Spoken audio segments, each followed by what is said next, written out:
Welcome back to The Europeans, a podcast that talks about the continent of Europe in all of its glorious and messy diversity. On which note, it seems that this week the internet discovered the custom in Sweden and other Nordic countries of announcing to your guests, like, okay, we're going to eat now, but the guest isn't actually invited to the meal, even though they're at your house. And they either get sent to another room while everyone else eats, or they get made to watch at the table while you and your family eat. Like, the guest doesn't get any food. Well, my first question is this actually true? Whenever I see these things on the internet, I always think, is this just something that used to happen? Does it still really happen? Well, there was a lot of debate about the extent to which this does still get practiced, even though a lot of Swedes of our age do seem to have experienced it at some points in their lives, including the Swedish pop star Zara Larsson. Well, if it's happened to Zara Larsson, then I totally believe it. Okay, I'm convinced. It sounds very odd. Am I going to alienate all our Swedish listeners now? I hope not, because we did ask last week all of our listeners to tell their Swedish friends to listen to their podcast. So hopefully there are loads of Swedes listening to this. And I'd love to hear from them about their experiences of food and hospitality. But my favourite tweet about this was captioned, "On my way to my Swedish friend's house." And it was a photo of a woman wearing a jacket made of Ziploc bags that were filled with sandwiches so that she didn't have to go hungry. It was very funny. Anyway, leaving aside the question of whether people feed their guests or not, how have you been, Dominic? Oh, I'm fine. I'm just a big ball of snot at the moment, so probably the less asked, the better. Shall I go ahead and just tell everyone what's coming up in the show? I think you probably should. Well, coming up this week, we're going to be speaking to Viktória Serdült, a Hungarian journalist working for HVG, which is a highly respected Hungarian weekly magazine, and sadly one of the few remaining outlets that is actually critical of Hungarian Prime Minister Viktor Orbán's government. Viktor Orbán is someone who you're probably aware is within the EU the closest leader to Russian President Vladimir Putin. And for that reason, he has been in the news a lot lately, causing quite a bit of trouble for the European Union, who have been trying to place further sanctions on Russia. We'll be speaking to Viktória later on in the show to find out how Orbán's moves are playing to the domestic audience and to see if she can help us work out what Orbán is planning on doing. That's coming up later, but first it's time for...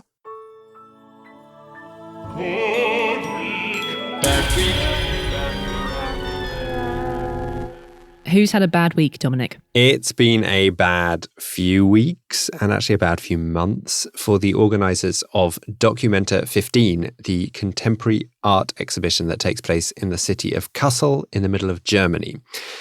They will open on June the 18th and stay open for 100 days. But for some time now, the festival has found itself embroiled in an anti-Semitism row.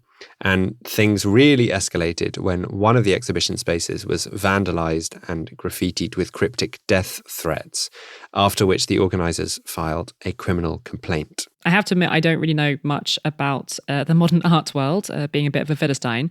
So could you start by telling us maybe about what this whole Documenta thing is? I don't think you're much of a Philistine, Katy. Thank you. Sure, I'll tell you anyway. Documenta takes place every 5 years. I think you therefore call it a quinquennial. Lovely word. It is a great word. The first edition was in 1955. It was launched as an attempt to bring Germany up to speed with modern art after the horrors of Nazism in Germany. The original curator wanted to exhibit work that the Nazis had pretty disgustingly described as degenerate art or entartete Kunst. Subsequent Documenta started moving more and more towards presenting contemporary art from across Europe, and nowadays the festival has a reputation for giving a platform to artists from all over the world who are making work that reflects on the problems of the world today. This edition of the festival is being curated by an Indonesian art collective, Ruang Grupa, who are running this year's festival using the core values and ideas of lumbung, which is this Indonesian term for a communal rice barn. So the themes of this edition are things like working as a collective, sharing resources, and equal distribution. That all sounds very nice, but it doesn't sound like setting up the festival has been that smooth this year from what you said a minute ago. What are these accusations of anti-Semitism? Well, the allegations emerged when a local group called the Alliance Against Anti-Semitism Kassel wrote a blog post many months back that accused Documenta 15 of hosting quote, anti-Israeli activists, saying that the curators and several artists exhibiting were connected to the Palestinian-led boycott, divestment, sanctions movement, otherwise known as the BDS movement. And I will immediately mention that central allegation that artists involved support the BDS movement has actually been queried by the organizers. But I'll come back to that in a bit. Ranggruppe, the curators, strongly deny any accusations of anti-Semitism. They say, to be clear, no anti-Semitic statements of any kind have been made in the context of Documenta 15. We strongly reject these accusations and refuse to accept bad faith attempts to delegitimize artists and preventatively censor them on the basis of their ethnic heritage and presumed political positions.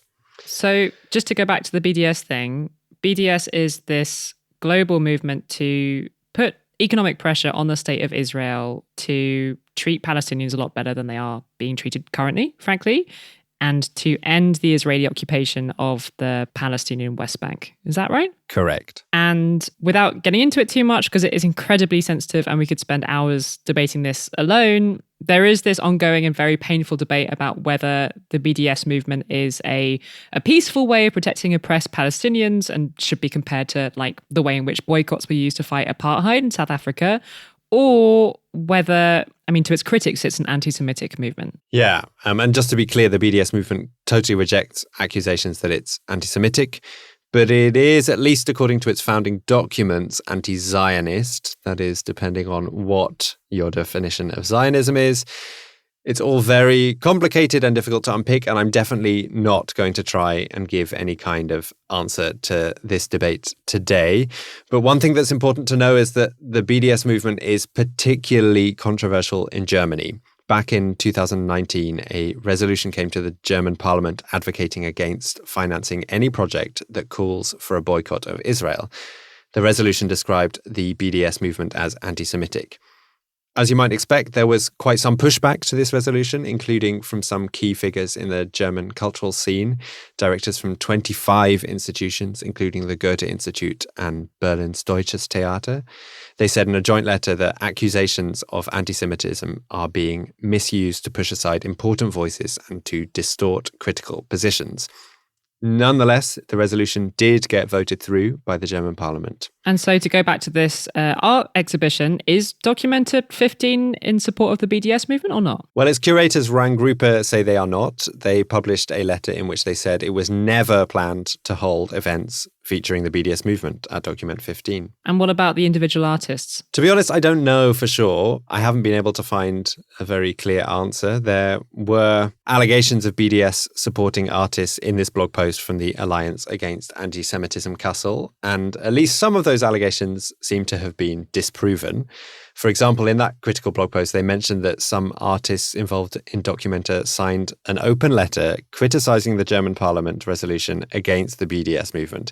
Sorry, but this is another open letter, not the one I mentioned earlier. Apologies for all the many open letters here. Ranggruppe, the curators, say that the fact that these artists signed this open letter and were critical of the German parliament's resolution does not necessarily mean that they are supporters of the BDS movement. In fact, they point out that in this open letter, it explicitly states that the signatories hold different views for and against the BDS movement. The signatories merely agreed that banning discussion of it is dangerous and counterproductive. Ranggruppe responded to this specific allegation of BDS proximity, and they say the accusation of BDS proximity, from which the accusation of Israel-related anti-Semitism is derived, primarily affects people from the global south and especially from the Middle East, and leads to exclusions and disqualifications. And it's in a statement like this that you might be able to understand why many of the artists and organizers have said that some of these accusations of anti-Semitism are in fact racist themselves. And it's clearly an incredibly difficult topic to talk about, especially in Germany, for obvious reasons. Ranggruppe had planned on hosting a forum of discussions called We Need to Talk, a forum looking at art, freedom and solidarity in a world that's seeing rising anti-Semitism, racism and Islamophobia.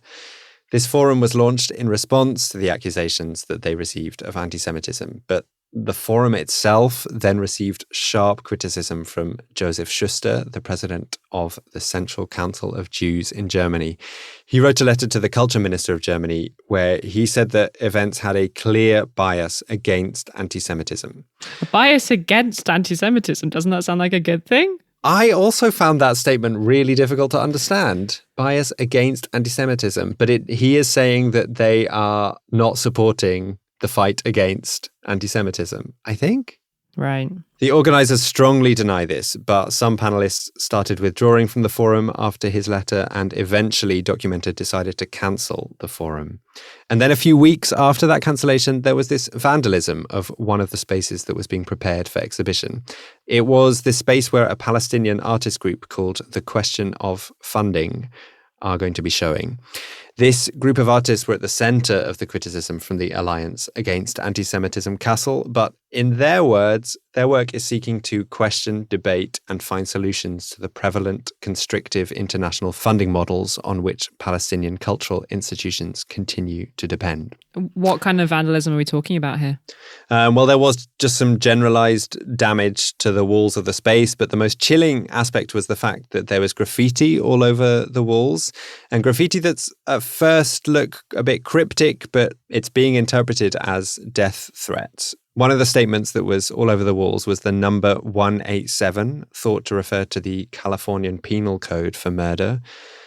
Another was the word Peralta, which is thought to refer to a controversial far-right Spanish political figure who was recently caught with a swastika and a copy of Mein Kampf in her bag at an airport. This vandalism, as I said, is being interpreted by many as veiled death threats, and it's also being considered by the curators as politically motivated. And some artists have been very critical of the German media for their role in this anti-Semitism row, arguing that the German media have uncritically repeated inaccurate claims from the original blog post from Alliance Against Anti-Semitism Kassel. After the vandalism was discovered, the South African artist Candice Breitz shared a press statement on Facebook, and along with 42 other artists in that statement, they accused the media of racist incitement and said that artists are fearing for their safety in Kassel, especially, and I quote, given the recent history both in Kassel and the state of Hessen of murderous racism and organised far-right extremism.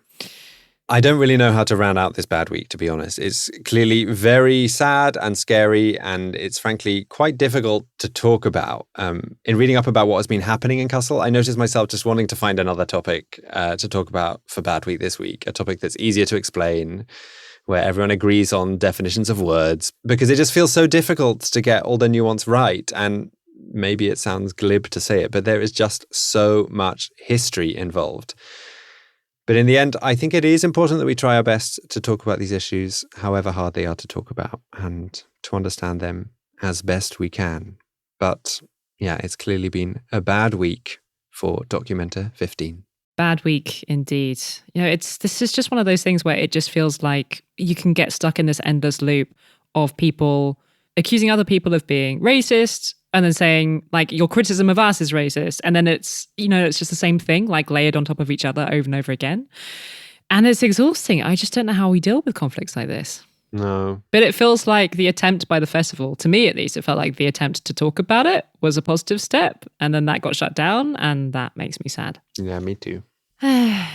Cheer us up with good week. Who's had a good week, Katy? Yeah, a bit of a gear change after what we just talked about. But I am giving good week to a new draft law in Spain that I'm a little bit in love with.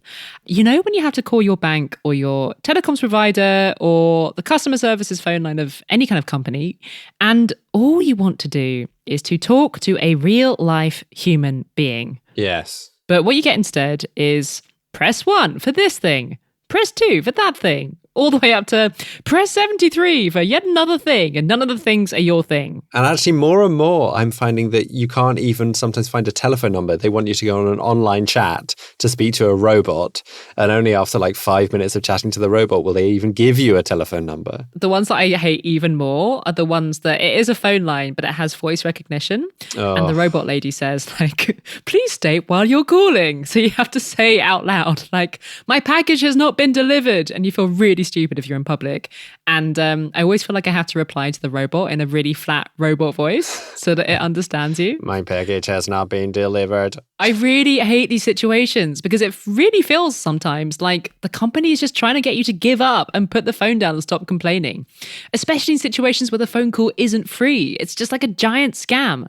But imagine a world where all of these situations just went away. In Spain, that might just be what the future looks like. Because there was this bill presented by the government last week, under which, by law, you'll be able to request to just speak to a human straight away. Game changer. Game changer. I think it's a small thing, but it's a thing that will make people's lives better. Why don't we move to Spain? Why don't we? The same bill would also force companies to answer calls within a maximum of 3 minutes, which I know will come as happy news for anyone else who's had to listen to the same song over and over again on the IKEA helpline for an hour. And companies will have to prove that they have answered 95% of calls within these 3 minutes. And if you're the provider of an essential service like electricity or water or the internet, those companies will have to offer round-the-clock customer service from humans every single day of the year. Wow, it sounds amazing, but I imagine some of the companies are not going to be so pleased about this because presumably the robots are cheaper than the humans. Yeah, they're probably not going to be very happy about it. But this new law is only going to apply to utility providers, which are generally pretty big companies, as well as all companies in general that have more than 250 workers or turnover of 50 million euros a year. So it's not going to apply to little businesses like, my parents' bike shop, for example, even though I did quite like helping out with customer service phone calls when they were really busy during COVID. The Spanish bill in general has lots of different measures in it to do with stopping customer service phone lines from being so irritating. For example, all customer complaints will have to be dealt with within 15 days. That is half the time that it currently is, 30 days. And in Spain's autonomous communities like Catalonia and the Basque Country, they'll be able to impose even stricter deadlines if they want to. They could make it a maximum of a week, for example. Customers will no longer be able to use these helplines to try to sell you more stuff while you're waiting. And the bill also calls for more measures to make sure that helplines are accessible for elderly people and people with disabilities. Things like having the option to talk to customer services via a video call with sign language, for example. And so what is the punishment if these companies do not manage to get a human to speak to you within 3 minutes? They'll get slapped with a fine, apparently. Ooh. Anything between 150 euros and 100,000 euros. Whoa. Although I'm wondering how long the wait would have to be for the final fine to be like 100 grand. The bill needs to be approved by Parliament, but it did put a big smile on my face reading about it this week. And also, as producer Katz pointed out, Spain's had a really good run of suggesting good and interesting laws recently, including a new law that gives women medical leave for period pain, a law that recognises animals as sentient beings, and a really, really important new law on sexual consent. So yeah, keep it up, Spanish legislators. Hopefully that law that you spoke about a few weeks ago about parental leave for single parents, maybe that'll be next. They are busy, those Spanish legislators. Working 9 to 5. Yeah, they also had a 4-day week trial, didn't they? So they're not working 9 to 5. Working round the clock like one of those utility companies. We've got a few more lovely people to thank this week for joining our band of supporters on the website Patreon and helping keep this podcast alive. Thank you to Bill Murch and Anya Lazutkina. Thank you guys so much. You can join Bill and Anya and feel a little glow about doing something good by signing up to help us out at patreon.com/Europeans podcast. The only reason that we're able to keep making this podcast for whole years after we started it is because of amazing listeners who throw a little bit of money our way each month so that we can pay ourselves and our producers. So go ahead, do it. You can donate a little or a lot. You can pay up front for a whole year if it makes it easier. And there's loads of different currencies available. One of the perks you get if you join our Patreon is that you get access to our secret Facebook group, which I've been really enjoying this week. There was some really great chat about whether cats should be allowed outside after you were talking about the cats in Germany who couldn't go outside. Oh, I thought you were talking about Katz, our producer, whether she should be allowed outside or not. I think she should. So do I. One listener in Warsaw was talking about the fact that the most cat owners she knew in that city haven't been letting their cats out for years for biodiversity reasons and for parasitic risks to the cats. And cats in Iceland have a curfew. Who knew? Who knew? Anyway, it's a really interesting place to find out about things like that are going on in other parts of the world that you might not otherwise know about.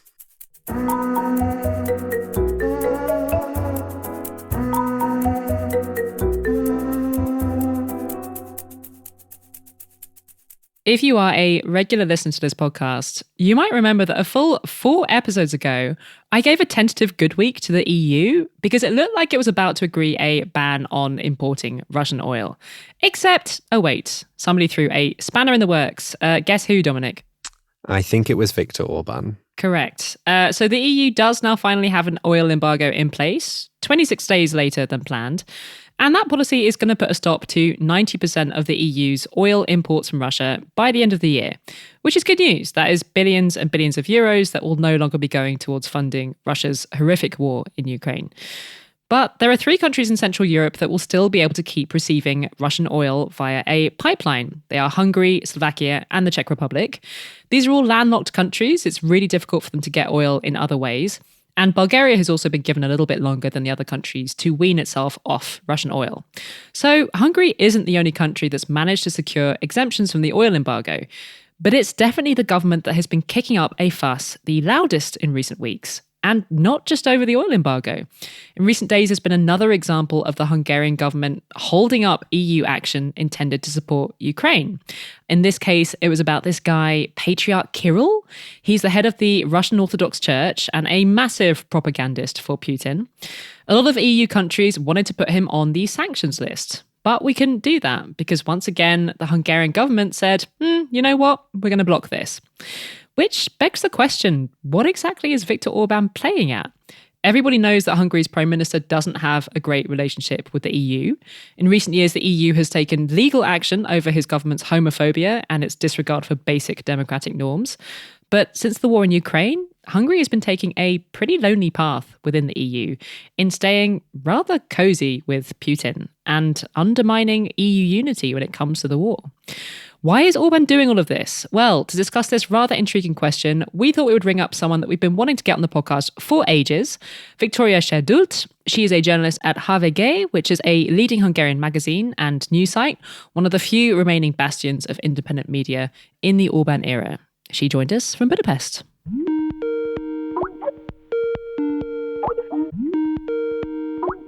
There have been a couple of occasions over the past month where it really feels like Viktor Orbán has got what he wanted from the EU by being difficult. Hungary already had a pretty bad relationship with Brussels. What does that relationship look like now? You're right about that, because bad relationship with Brussels is nothing new in Hungary. But you might remember the 2015 migration crisis. And then afterwards, all the posters in Hungary about blaming Brussels, and then all the Soros campaign in Hungary. So bad relationship is typical within the relationship of Hungary and the EU. The thing is that this time Orbán might have gone a bit too far with the oil embargo, and Patriarch Kirill, of course, who has to be taken off the sanction list. But you also shouldn't forget the relationship of the EU and Hungary has always been also pragmatic, because they need each other. So the relationship might be bad, but it's not going to end in like this row of Hungary being kicked out, because they both need each other. In the cases of both the oil embargo and whether or not to sanction Patriarch Kirill, this Russian religious leader, it really looked like the EU was pretty ready to act against Russia. The deal was basically ready and on the table. And then at the last minute, the Hungarian government raises its hand and says, no, we're going to obstruct this. So it seems kind of like Orbán wants to look like a troublemaker. Why do that? Is this about playing to a domestic audience, maybe? It was not last minute. You shouldn't forget that. Like Orbán before, even in the Coreper, he said that he's not going to agree with Patriarch Kirill being on the sanctions list. And this is very typical of Orbán. Maybe you read opinions of EU diplomats about Orbán saying that the advantage of the Hungarian prime minister is that he always does what he says. That's a big difference between Poland and Hungary. So actually, him vetoing the sanctions list and having this big trouble with the oil embargo was not unexpected at all. Some people have suggested it's actually a bit strange that the Hungarian government made such a big fuss trying to get Patriarch Kirill off the sanctions list. The official reason was that it was a threat to religious freedom. But it doesn't really feel like Hungary's national interests were directly at play. What do you think was going on there? Well, that's hard to tell because I can't really see into Orbán's head. But in my opinion, like his policy has always been this double game between the European Union and also Russia. Hungary is a landlocked country.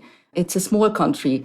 Orbán might want to make it big, but it is a small country. He wants to make allies on all sides. So when he needs somebody and somebody is not willing to help him, he can turn to the other side. So it does need Vladimir Putin, also because Hungary really is dependent on oil and gas from Russia. So he must keep close to Putin, and this is how he does it. So for Orbán, keeping the energy prices low is very important domestically because that's something that he's built his whole election campaign on. So if energy prices soar in Hungary because of embargo or any other step by the EU, then he's going to lose the elections. So he must keep them low. And for that, he needs Vladimir Putin and he needs this exception from the embargo. If I told you how much my energy cost is, you'd probably be surprised because it's so low. How much do you pay, if you don't mind telling us? For my heating every month, that's 7,000 forints a month, which should be divided by 400. 17 euros, 18 euros. Wow. Oh my goodness. So Hungary really has stood out from other EU countries in terms of Orbán being pretty pro-Putin since the beginning of the war. Every so often I read through Hungarian media coverage in translation, and I'm shocked by how kind of propaganda-like it has become. You work for one of the depressingly few media outlets that have managed to stay independent in Hungary. But I'm curious about what Hungarians are hearing from state media about the war in Ukraine. What kind of narratives are people hearing? It is pure propaganda, as you say. Even when the war broke out, there were these talking heads on TV saying that it was actually Ukraine's fault that the war started because they shouldn't have angered Putin. But now it's more like a blame game against President Zelensky. I don't know whether you remember Orbán's victory speech on the 3rd of April, where he basically called Zelensky an opponent to Hungary, which was, even by my standards, somebody who's been living in Hungary for quite like 40 years. That was strange. And ever since then, this putting the blame on President Zelensky has been taken over by pro-government media as well. Also, there's a big blame on the United States. But if you listen to propaganda media only, that is the only narrative you will get. His decision to be so critical of Zelensky is somewhat at odds with other European countries that Hungary previously got on quite well with. I mean, especially Poland, which was quite a close ally in terms of both of them having illiberal governments that were having conflicts with the EU for similar reasons. How badly has that relationship been damaged by Orbán cozying up to Putin? Very badly. If you listen to all the comments from Polish politicians who have really been good friends with Orbán, like all these Orbán bashing, all these statements against Hungary by even prominent Polish politicians is really unusual in the relationship between the two countries. But you mustn't forget that Hungary and Poland, and also the V4 countries, this loose alliance of Slovakia, Czech Republic, Poland and Hungary, has always been built on smaller issues. They always had difficulties agreeing on defense policy and especially Russia. So when it comes to Russia, the differences have always been there. Orbán comfortably won re-election earlier this year, as you say, so Brussels can expect to be dealing with him for years to come. Are you expecting him to keep using this tactic that we've seen recently of troublemaking to get what he wants from the EU? Absolutely. Orbán's policy is based on making himself indispensable. As I said, Hungary is a small country, so Orbán's only chance of getting what he wants is to be the troublemaker and also to have this pragmatic policy of playing a double game, as I said before. He has to play for his domestic audience. I expect him to be the troublemaker for a long time, but also be a pragmatic politician because he needs the EU and he needs the EU to see him as indispensable. He might seem a troublemaker, but he really is like the longest serving head of government in the EU. He knows exactly how to handle the EU. And actually, for me, it's quite frustrating that the EU cannot do anything against him. even the Commission or the Council, like they need his vote. So they always have to appease him. And that's a big problem. And one of the things he needs from the EU is for them to release this funding that they've been withholding from Hungary because of the way that his government has been undermining democracy. It feels like that's going to be a long and drawn-out process, but isn't Orbán afraid of that money being withheld? Yeah, he is. And that's the biggest tool in the hands of the EU. If they want to achieve a difference in the relationship with Hungary, that's something that they must use, because Orbán knows that he has to have that money by the end of this year. Otherwise, that will be lost. So I think on that, he might be open to compromise.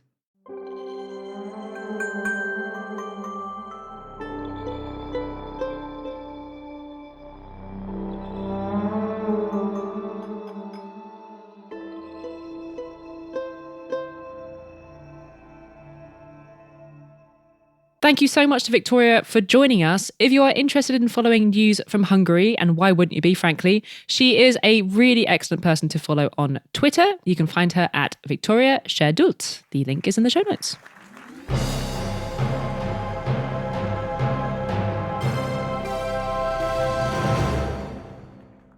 What have you been enjoying this week? This week I started listening to a new podcast. It's called On Spec, and it's based out of Istanbul, but sources its stories from a group of freelance journalists living all over the place, making really interesting one-off radio documentaries. An episode that I found really moving from their most recent series came from the journalist Nadine Ghouri, and tells her personal story of trying to bring a child into the world and eventually searching for a surrogate to carry her child. I found Nadine's frank reflections on the process of becoming a parent very touching. I won't give a whole synopsis of the episode, but the woman that ended up being a surrogate for Nadine lived in Ukraine. That was because of the surrogacy laws in Ukraine. Up until the war escalated, Ukraine was actually a very popular destination for families searching for a surrogate. I won't say much more. I recommend you just check out the series On Spec, and especially this episode, which is called Surrogacy, War and Survival in Ukraine. What have you been enjoying, Katy? I have been racing through the final season of Derry Girls over the past couple of weeks. You a Derry Girls fan? No, I'm not, but everyone's been saying how incredible this final season is. It's so good. It's such a good show in general. If you don't know it, it is a comedy series set in Derry in Northern Ireland during the 1990s. It is about 5 teenagers at a Catholic school. It's a real kind of coming of age kind of show. And it's always been really good at blending self-deprecating humour and absurd situations with this quite traumatic backdrop of the conflict in 1990s Northern Ireland. And it's just a show with a really good heart. The 3rd season is set in the months before the signing of the 1998 Good Friday Peace Agreement, which, even if you're not British or Irish, you've probably heard a lot about this peace agreement if you follow Brexit news. And as a season, it is just as funny and silly as the rest of the show, with an absolutely banging 1990s soundtrack. But yeah, as you say, Dominic, the final episode is, I just think it's one of the best pieces of television I've seen in a really, really long time. It is so moving and beautiful in terms of the way that it brings home the meaning of this peace agreement to ordinary people's lives. And at a time when some members of the UK Conservative Party appear to be pretty reckless in terms of their willingness to risk this peace agreement in the name of Brexit, I just think the Derry Girls finale should be required viewing for politicians, frankly. The final season is now everywhere yet. I watched it on Channel 4 when I was back in the UK recently, but I know that seasons 1 and 2 are on Netflix in quite a lot of countries, so you can catch up with those while you're waiting for the final episodes. Oh, I should finally watch it. Sounds great.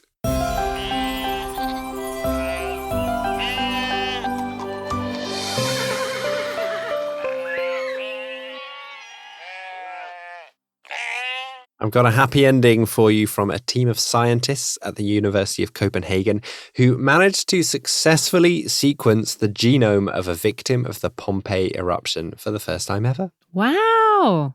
What does it mean, though? It means that the scientists managed to extract DNA from the remains of a victim, which in itself is quite amazing considering the violent eruption took place in AD 79.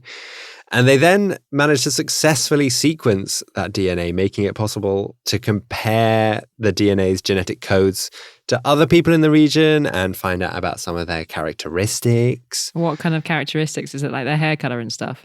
Well, it seems like the guy had tuberculosis when he died.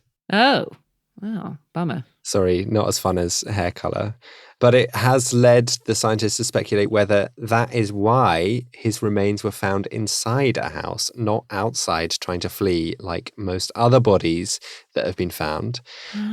He was actually found with the body of a woman whose DNA they sadly weren't able to fully sequence, but they discovered that she was over 50 years old and had osteoarthritis. Sorry, you said this was a happy ending, Dominic. What's the deal? Sorry, I realise I may have gone a bit off track here. But look, it's very happy news for the scientists who found it. And they found it very interesting to see that the DNA shared similarities with modern individuals from central Italy. But it also shared similarities with groups of genes that were more commonly found in Sardinia, suggesting that there was quite some genetic diversity in Italy during that time. The successful study now opens the door for scientists to extract more DNA from victims of Pompeii, as up until now, it was not actually certain that their genetic material would have been preserved by the catastrophe. But it was, so hurrah. Hurrah. We'll be back next week talking about a really, really interesting plan in the Netherlands to bring the law up to date with the fact that a lot of families these days have more than two parents. Don't miss it. In the meantime, you can find us on Twitter, not tweeting about Swedish food and hospitality habits, but tweeting about lots of other interesting stuff at EuropeansPod. And we're on Instagram at Europeans Podcast. This episode was produced by Katy Lee, my co-host, and Wojciech Oleksiak. Kat Laszlo, our other producer, is off working on some other exciting episodes at the moment. We are a member of the Are We Europe audio family. You can go and check out their other audio offerings at areweeurope.eu/audio-family. Is that right? Yes, that's right. They'll find it. They're smart people. See you next week, everyone. Bye. Peace, lads.